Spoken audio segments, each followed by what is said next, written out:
This is the 54th Annual Priority Charity Bowl from the campus of Old Dominion University. Hello everyone, I'm Dennis Elmer, President and CEO of Priority Automotive. Welcome to this year's 54th Annual Priority Toyota Automotive Charity Bowl. For thousands of employees throughout Priority, we are honored once again to help kids in Hampton Roads. With the generosity from our many sponsors, we are able to recognize and aid 54 local charities. So far this year, we have raised $850,000, and because of you, that number keeps growing. The best part of all is that the money donated stays right here in Hampton Roads. Thanks to you, these organizations you are about to meet will be able to continue their individual missions to benefit our community and children. Thank you from all of us at Priority Automotive. Hello and welcome to the 54th edition of the Priority Toyota Charity Bowl presented by News 3. I'm Jessica Larche. And I'm Blaine Stewart. What an incredible event each and every year. In fact, just last year, we were able to raise more than $830,000 for 45 incredible local charities. I mean, that's great. But how do we do it bigger for this year? Well, we've added 9 more local charities. And already, Jessica, we are inching closer to that $1 million mark of money raised. So thank you so much. You know, you just heard from Dennis Elmer, and without him and his dealerships, this would not be possible. The Charity Bowl started back in November of 1968 as a football game played on Thanksgiving morning to raise money for the Joy Fund. The Joy Fund purchased and delivered Christmas gifts to the children whose parents could not afford presents during the holidays. The game was originally played by former high school and college football players. In fact, the charity lost more money than it raised. It wasn't until when Dennis Elmer and Priority Dealerships stepped in over the last decade to rescue what we know as the Priority Toyota Charity Bowl. With his help, the event raised millions of dollars to help local charities right here in Hampton Roads. You know, Dennis, we have an Everyday Hero segment, and for these charities, you are their everyday hero.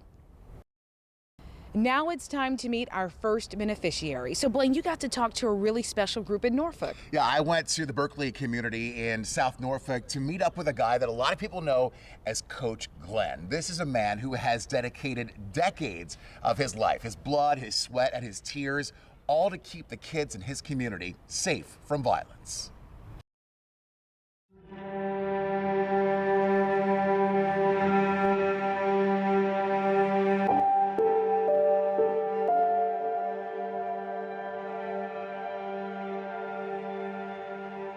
So how long have you been in this neighborhood? 34 years. 34 years. I'm sure you have seen a lot. Yes, every day. Yeah. Tell me, you mentioned that you've lost some of your own players. Yes. You got to go to those funerals. Yes. You got to talk to their parents.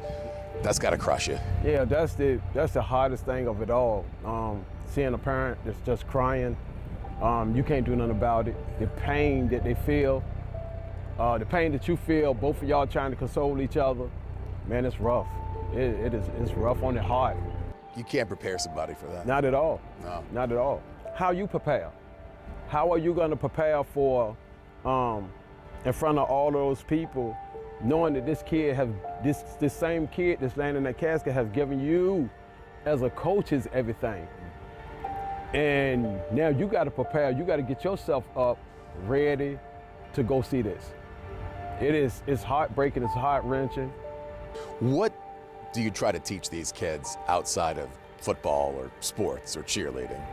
Basically, like I say, the game of life. It is, if you don't prepare yourself for life, then you prepare yourself to fail. You know what I'm saying? So me, what my job is, not only coach them about the sport aspect of it, it's the education. If you don't have education, you don't have nothing. It's not about us, it's about the kids. When you talk to your kids, you're driving through the neighborhoods, what are the things they're telling you? Some of the things that they're going through at home. Some of them are hungry. Some of them are scared. So that's one of the things that they talk to me about. And I try to get them a solution to that. So you've got to be a coach, a mentor, a chef, a counselor, a father figure, all in one. Every day. That's a lot for one guy to do for so many kids. Yeah, I love it though. Yeah. You know, it's seeing their faces when they make it.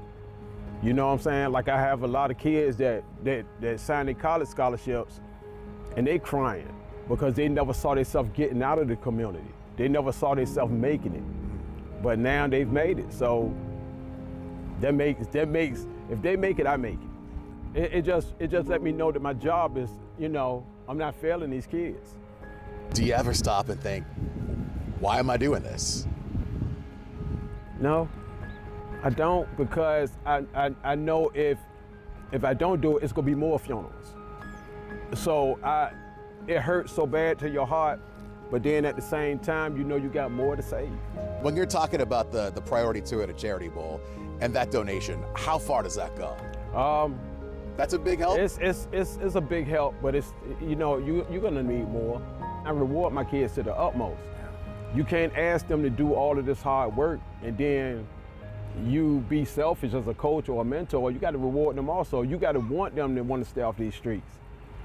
When you reward them the way that they give you their everything, you gotta give them your everything. So reward them as such too. Don't short these kids, you know. It makes them want to come back and play another year instead of going out here picking up a knife or a gun or, you know, things of that nature. In the community that I'm in, I'm trying to save it because of the different aspect of it. That's why the tears start coming and it hurts so bad, because I've went to the funerals and, like I said, seeing parents cry and families cry. A mother falling in your arms because her son is no longer here. She can't talk to her son no more, but it's also, it affects me because it's a kid that I've dealt with, coached, or whatever the case is, and somebody took his life. And nobody knows that pain unless you're a parent, you know, or a mentor or a coach that you deal with these kids on a regular. See, I deal with them on a regular all day. It's never a day that they don't see Coach Glenn either riding past, hey, how you doing? Or something like that. But then in the next breath, somebody calling you on the phone saying, Coach, he's dead, or, you know, did you hear about it? Man, it's like somebody take your heart and keep wrenching it and squeezing it. It's tough. It is tough. It brings me to tears every time. It don't get no easier. No matter how it happened, it don't get easier for me, my family, because like I said, I give everything I have. You know, Coach Glenn tells me, Jessica, that his goal is not just to save one kid. He wants to save as many kids as he can. He already has had so many success stories with kids signing scholarships and going off to college, so you can see that he's doing some good work there. You know, you talk about saving kids in our community, and so I want to share some really heartbreaking numbers with you. This program is an hour long. By the time it's over, 6 children will have been abused or neglected here in the Commonwealth. That's 145 in one day and 53,000 in the course of a year here in the Commonwealth alone. So now I want to introduce you to an organization that is working to take care of those children, Virginia Beach CASA.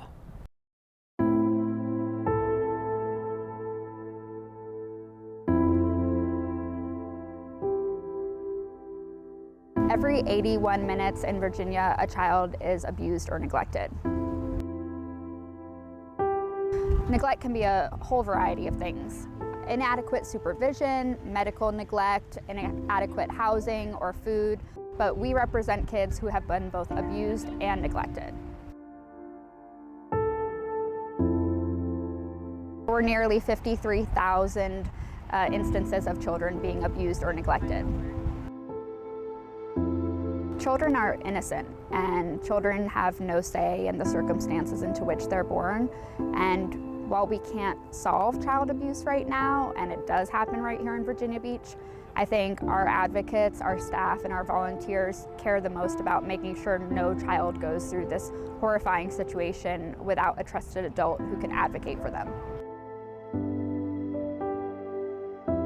We have community volunteers out here today planting a pinwheel garden. April is Child Abuse Awareness and Prevention Month throughout the entire country, and pinwheels stand for the youth and innocence of children, and just reminds us that every child should have the right to a safe home and a chance to thrive for their future. We are a small nonprofit and rely on the dedication of these community volunteers. They're the backbone of our organization. We recruit them and train them and supervise them, and they become the most present, stable person in that child's life as they're going through this traumatic experience. Some of our volunteers advocate for numerous children. It's really incredible what they do. It's very time-consuming work. They meet with the children every week and speak with every important person in that child's life.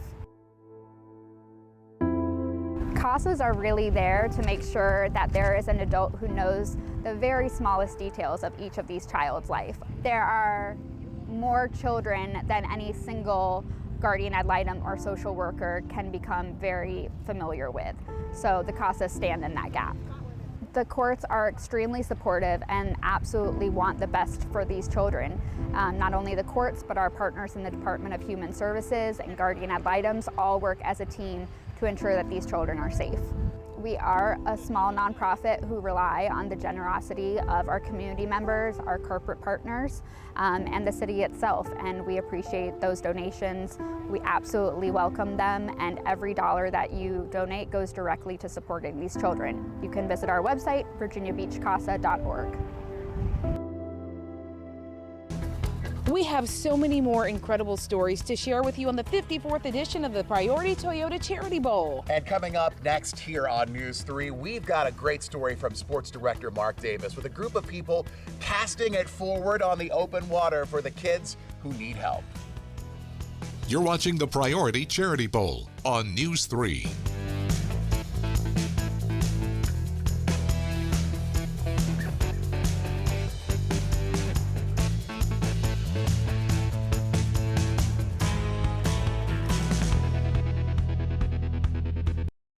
Hello, I'm Adam Chase, Vice President and General Manager of WTKR TV.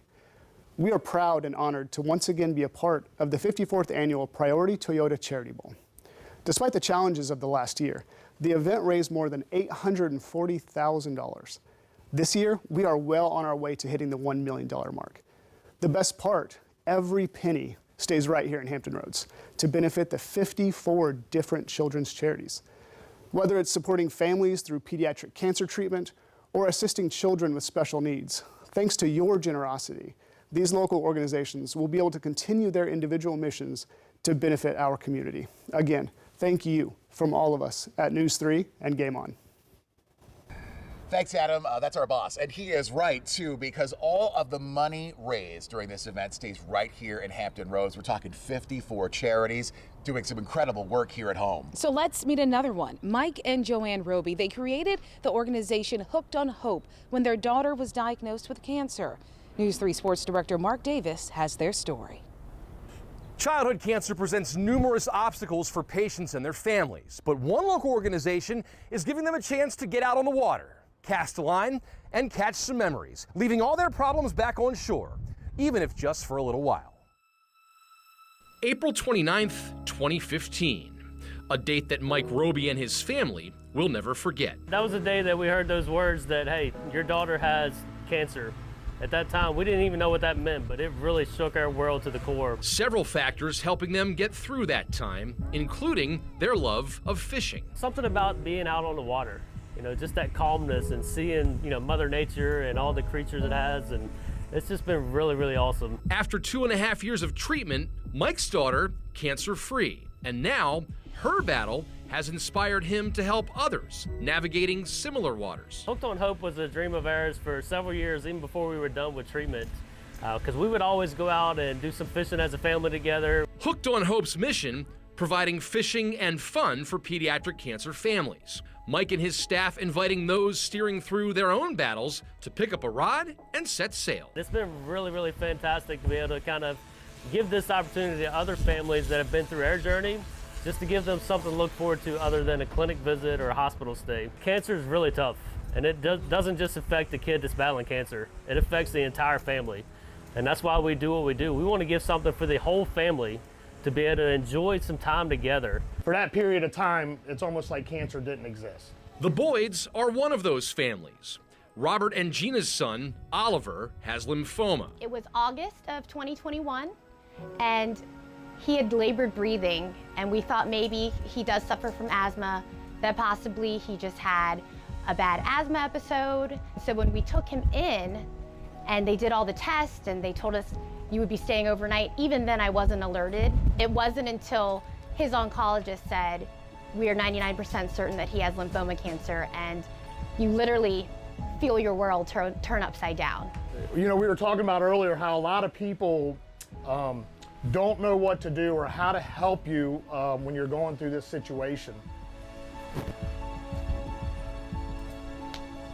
I think this experience teaches you to be open, because when you were in the thick of cancer and your son's in the hospital or daughter and they're sick and you have long hospital stays, sometimes it's hard to see that the end is near, that there's light at the end of the tunnel.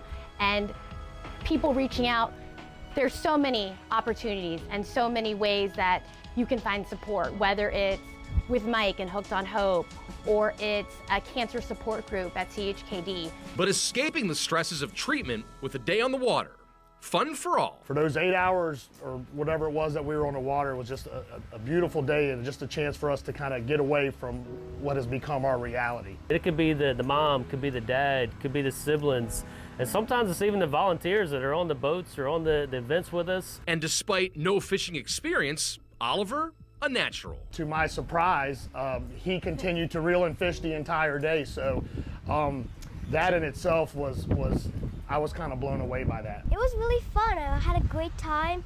I had fun catching all the bluefish.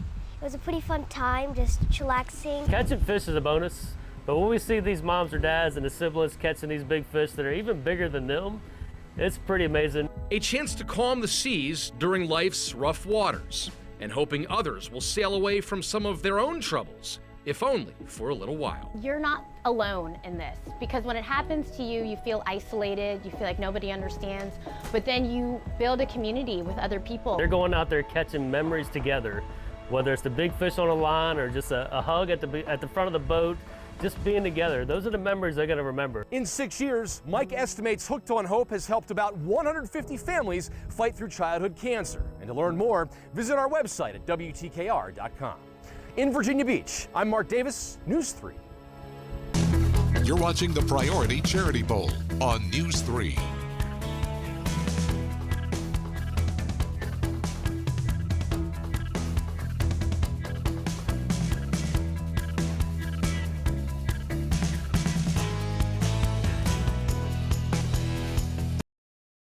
Blaine, think about what you can do in 10 seconds. Well, we're about to meet Brittany Dunn in what she calls 10 seconds of insane courage. Yeah, Brittany and Christy Wells together, they launched something called Safe House Project, and they have an ambitious goal.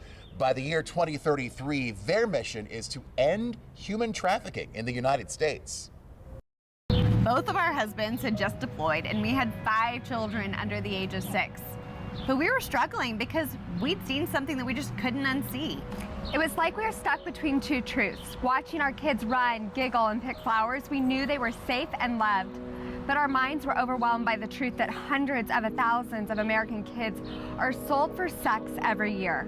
The timing was terrible, but we just knew we had to do it.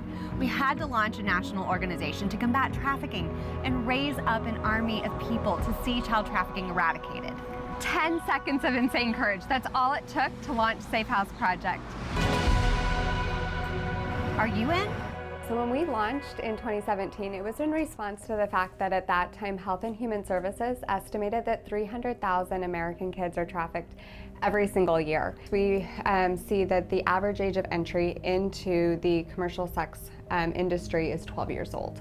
And that is because it's an age where kids are kind of coming into their own, and they are starting to push up against maybe some of those normal boundaries in their life. But as a result, it's also what they perceive as their age of consent, even though we know the consent laws protect them much longer. There's a lot of people who are extremely vulnerable, and that is what traffickers are looking for. They're trying to exploit somebody's moment of vulnerability We see that obviously disproportionately impacting minority populations, those who might have lost income. We also see it really hitting home with our kids. We find that 50% of child trafficking victims are first trafficked by a family member. And so this is somebody that they should be able to trust, that they should be able to grow up in a home that is safe, and that is oftentimes the person that's first exploiting them. We need all the different avenues within our society working together to say, this is something that we will not tolerate. Because what we tolerate, we give permission to exist. And so our goal is to see everybody kind of rally together around this issue to say that we want to protect our kids, that we want to see prevention resources infused into our school systems, and that we want protection of those who have already been victimized so that we can just empower people to live a life that is free of victimization. We decided that we needed to equip community members to really understand how they could be part of preventing trafficking in their own community, as well as spotting and reporting. And so we worked to create On Watch. On Watch is a free 1-hour training, but what's really amazing about it is that it is the stories of over 20 survivors who have shown where they intersected community members who could have seen something and said something. And so each of the videos within On Watch really highlights the different business models of trafficking and what signs and indicators we each can know to be on the lookout for in those different situations. I think if you're looking for that first step and you're saying this is just a hard issue and it's something that I don't feel fully equipped for, start with On Watch. Go to iamonwatch.org, take the training, and see how maybe you're being called to just serve one part of this issue. And when you do that, we often find that you open your eyes to ways that you just feel more empowered to be part of the solution of a really complex issue. Next up on our tour of charities who are doing some amazing work for kids here in Hampton Roads, we go to Virginia Beach to hear about Maverick Learning Center. Their mission, Jessica, it's pretty simple. They're there to help kids who are on the autism spectrum find a place for safe and inclusive learning. Our Anthony Sabella has their story. I want to get He has a great sense of humor. He's hilarious. Maverick means one of a kind, and he really is one of a kind child. Tag me. The Cahoon family's lives just haven't been the same since 8-year-old Maverick came into the world. He's a ball of energy with plenty to say. That's 5. But that wasn't always the case. He had a speech delay. And after a long process, his parents found out the reason.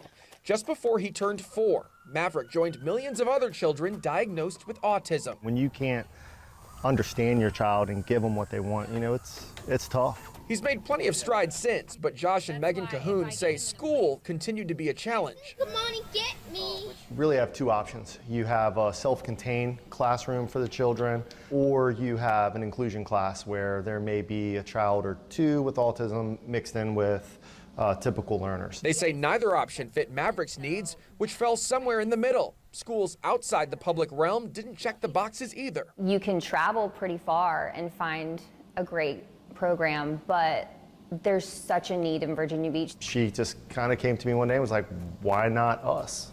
Yeah. And I said, okay, let's do it. Creating a school for children on the autism spectrum.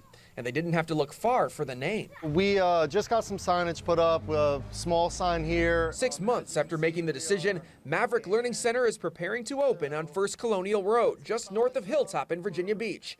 The plan is to start with 2 elementary-age classrooms, plus a lunch space, even a library. The teachers, we're told, are certified in special education. It's going to look and feel like a school. They even have their version of a big yellow school bus. The kids will hop onto this MLC bus tram to get a ride from the school building through the crosswalk to the park across the street. There will be some differences, a sensory gym and space for children to work with various therapists.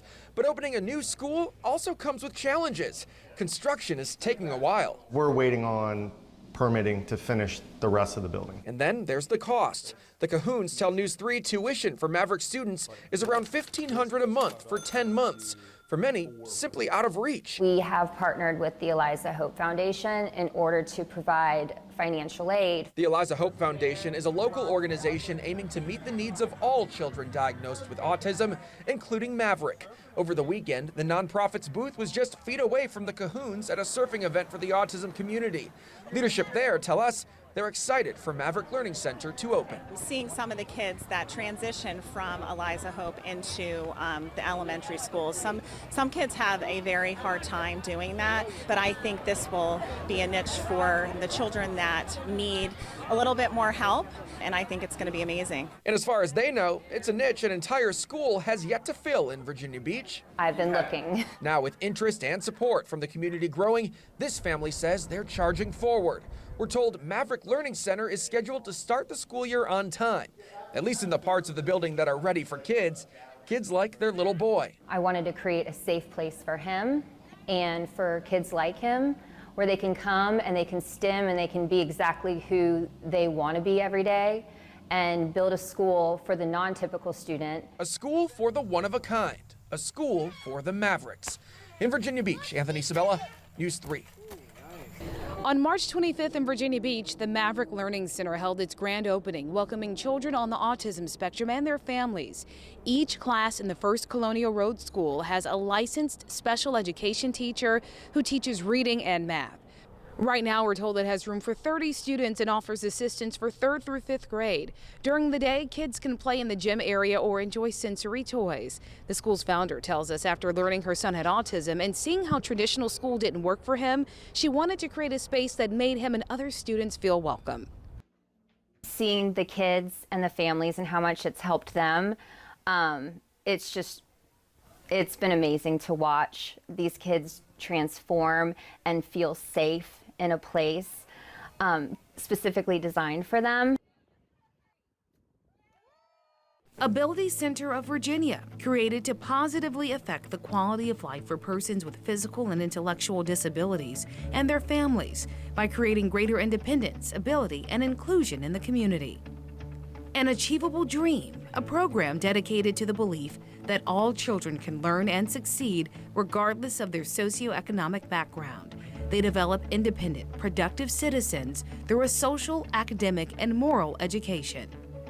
Boys and Girls Clubs of Southeastern Virginia, here to enable all young people, especially those who need us most, to reach their full potential as productive, caring, responsible citizens.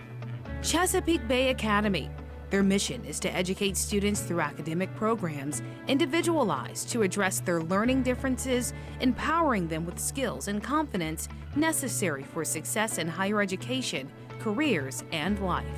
Children's Health Investment Program, better known as CHIP. Their mission is to build a healthy community by building a healthy child, with the vision that all children enter school healthy and ready to learn and succeed. Special Olympics Virginia. Their approach is to deliver high-quality training and competition in an inclusive culture through unified sports, which allows for people with and without intellectual disabilities to play on the same field. Hampton Roads Youth Foundation, here to measurably improve the lives of youth throughout the Hampton Roads area by training them as role models and teaching the tools that will allow them to someday be productive citizens. Ida Barber Early Learning Center, where they prepare each child for success in school, in community, and in life. Their aim is to enhance quality of life for at-risk children and their families by providing care in a safe, nurturing, and highly enriching environment. Khedive Shrine, here to provide transportation of children and a parent to the hospital, which best suits the child's needs. This is done without charge, regardless of the number of visits it may take. Norfolk CASA. Their mission is to support and promote court-appointed volunteer advocacy so that every child can be safe from harm, establish permanency, and have the opportunity to thrive. Ping Pong Gives. Their mission is to provide mental wellness, physical fitness, and social engagement through the playing of ping pong by integrating table tennis programs in the community.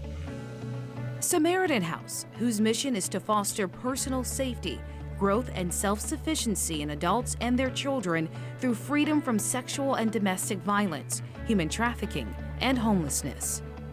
The Don Carey Reach Foundation provides students the opportunity of academic achievement and exposure to diverse areas through hands-on, innovative programs with the hope of ultimately inspiring them to reach their maximum potential and become significant contributors to society.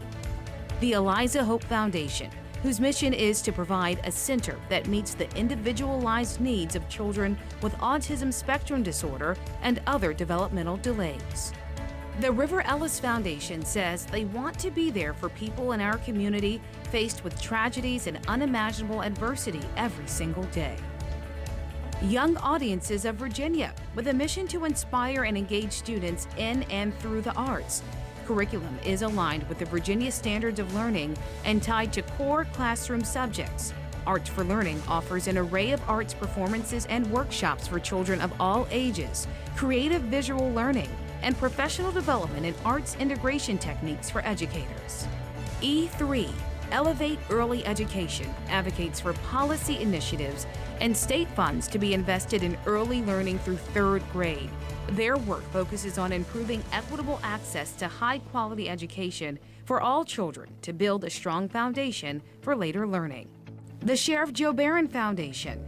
They say it's the mission of the Norfolk Sheriff's Office to make a positive difference in the lives of others as far as they can reach, and one of those ways they do that is through community service. The mission of Families of Autistic Children in Tidewater, or FACT, is to improve the quality of life for individuals with autism and their families. FACT proudly provides recreational programs designed to enhance the socialization and communication skills of individuals with autism. Peak Childhood Education Center, where they work to nurture young children by providing affordable, quality preschool programs that develop the whole child and foster school readiness. For Kids, their mission, breaking the cycle of homelessness and poverty for families and children. Elf Patrol, providing Christmas for children in hospice care, living in shelters or homeless. Their motto, sharing hope, one smile at a time.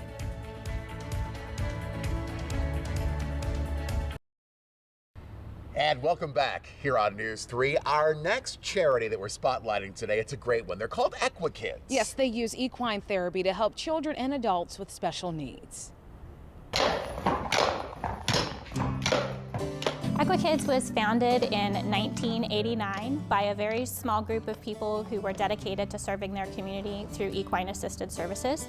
And over the last 30 years, we have grown into a 92-acre facility serving 80 to 120 participants each week, both children and adults with special abilities, veterans, and first responders, through 10 unique different programs and services. So our main goal is for each participant to be challenged for both their short-term, long-term, and life goals.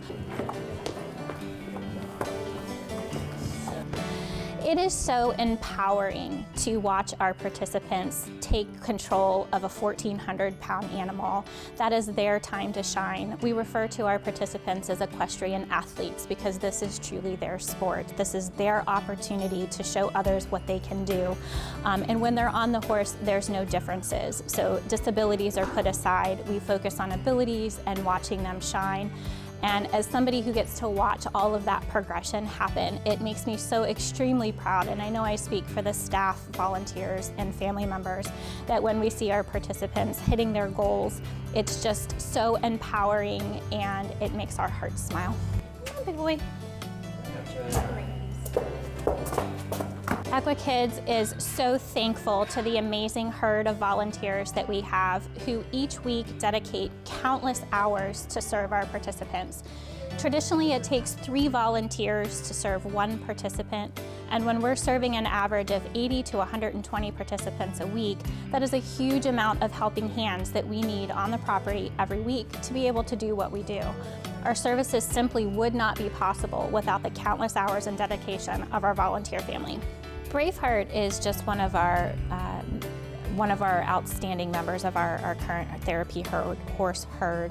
He is actually a retired police officer from the Virginia Beach Mounted Patrol Unit, so he, like all of our other horses, has come from a prior career, but still has a tremendous amount of give and dedication. So he works hard on a weekly basis to provide therapeutic riding lessons and ground-based services to a variety of our participants. Every horse that enters into our program goes through a trial process to determine if they have what it takes to become a member of our herd. It's not for every horse. They have to be accepting of a lot of unique things in their environment, and as you see with Braveheart, he has people walking in front of him and beside him and behind him, along with an unbalanced rider. And so not all horses have the ability to tolerate those things, so it makes our horses even more special when they pass their trial process and become an official member of our therapy horse herd. Here is a sobering statistic. Every 68 seconds, someone in the United States is sexually assaulted.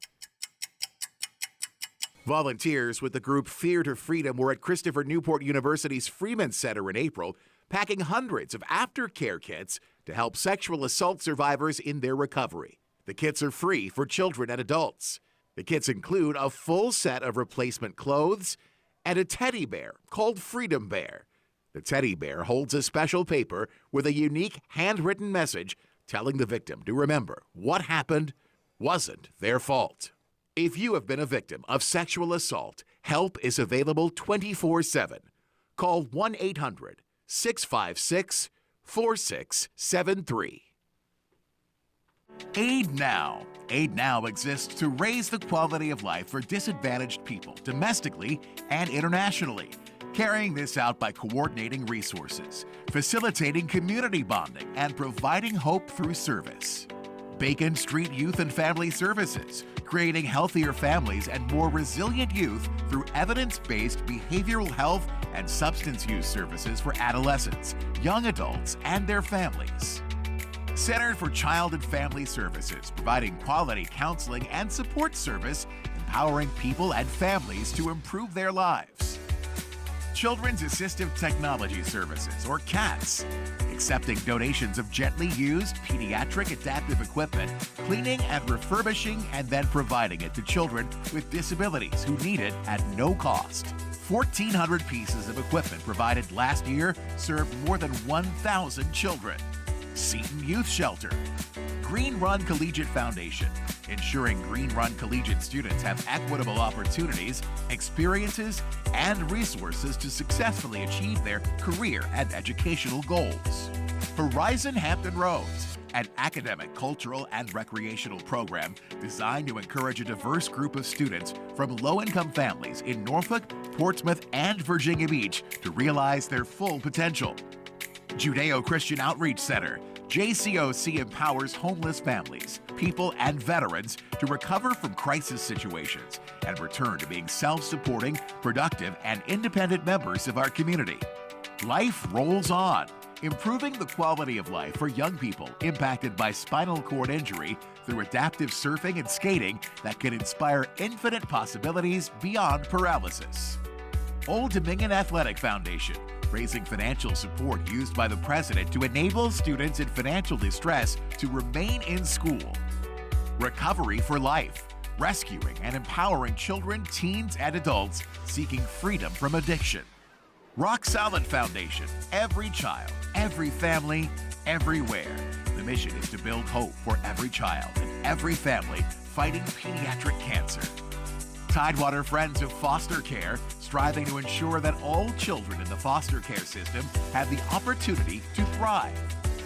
Toby's Dream Foundation, by bringing to life the dreams of children in our community, creating extraordinary experiences for children who face an uncertain tomorrow, which allows them to continue believing in the possibility of a movement unencumbered and a life full of hope. The Navy SEALs motto, SEALs never quit, and there is a local organization that's working to make sure the kids of U.S. Navy SEALs are taken care of. Recently, I had a chance to go one-on-one with the executive director of SEAL Kids to find out all the hard work they do for the kids right here at home. Well, SEAL Kids has been serving the children of Naval Special Warfare for 12 years now. We've helped over 1,000 children nationwide. We currently serve children in about 17 states, and our main mission is to provide academic intervention for children in the Navy SEAL community. And we do that by paying for tutoring, therapies not covered by military insurance, as well as some advocacy help if the parents and children need help in the school system to get their education goals met.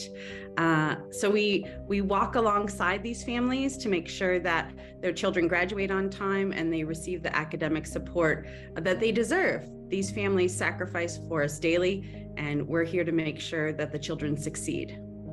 You mentioned, being sort of their advocate, and we know that military families, have to be tough. They have to be resilient. They're moving around. They don't want to get lost in the shuffle. So your work really is important in making sure that there is that advocate for them in that community.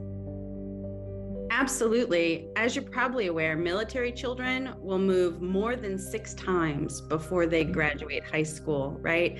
And when we talk about military children being resilient or tough, right? I mean, that's great, but these children are put in a situation, their family is serving, dad's deployed on average 9 months out of the year. And when he's home, he travels to train. Military families normally have more children than civilian families. And in the case where there's a special needs child, normally there's more than one special needs child in the family.